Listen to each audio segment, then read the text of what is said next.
The publisher of Michael Wolff's explosive new book, Fire and Fury, Inside the Trump White House, delivered a message Monday to the White House: "We won't back down." Leaders of the publishing company said they have no intention of honoring the cease-and-desist order that President Donald Trump's lawyer fired off to derail publication of the book that has roiled Washington and infuriated the commander-in-chief and his supporters.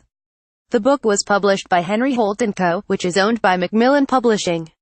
"The president is free to call news fake and to blast the media," wrote John Sargent, Macmillan's CEO. "That goes against convention, but is not unconstitutional. But a demand to cease and desist publication, a clear effort by the President of the United States to intimidate a publisher in halting publication of an important book on the workings of the government, is an attempt to achieve what is called prior restraint. That," Sargent wrote, "is something that no American court would order, as it is flagrantly unconstitutional." Framing this as a First Amendment fight and buttressing his argument with landmark free speech opinions by Supreme Court Justices William Brennan and Warren Burger, Sargent declared this was about much more than fire and fury. "There is no ambiguity here," he wrote. "This is an underlying principle of our democracy.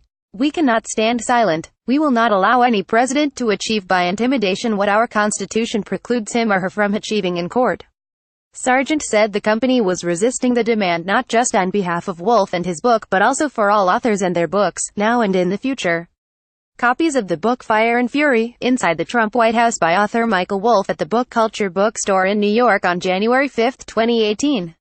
Shannon Stapleton, Reuters. "And as citizens, we must demand that President Trump understand and abide by the First Amendment of our Constitution," he wrote. Henry Holt's lawyer, Elizabeth McNamara, echoed Sargent in a 3-page letter to one of Trump's lawyers, Charles Harder.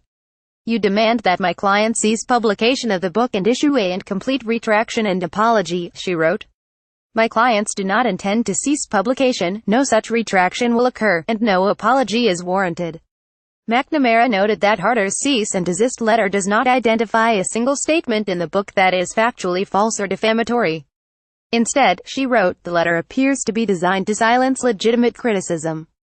"This is the antithesis of an actionable libel claim," McNamara wrote. The show of defiance came 3 days after the first excerpts from Wolff's 336-page volume went, causing a sensation with, among other things, claims from former Trump administration and campaign aide Steve Bannon that Donald Trump Jr.'s meeting with Russians at Trump Tower in June 2016 was treasonous and unpatriotic. It portrayed Trump as surrounded by bickering aides who openly question his intelligence and fitness for office. Trump responded by declaring that Bannon had lost his mind and branding Wolff a total loser. Then both he and Team Trump insisted the book was a pack of lies. On Friday, Harder sent Wolff and his publisher a letter demanding that the book, which had already reached #1 on the Amazon bestseller list, not be published or disseminated. In a conversation published Monday on the NBC News Think section, Wolff said Trump's effort to shut down his book ranges somewhere between ludicrous and frightening.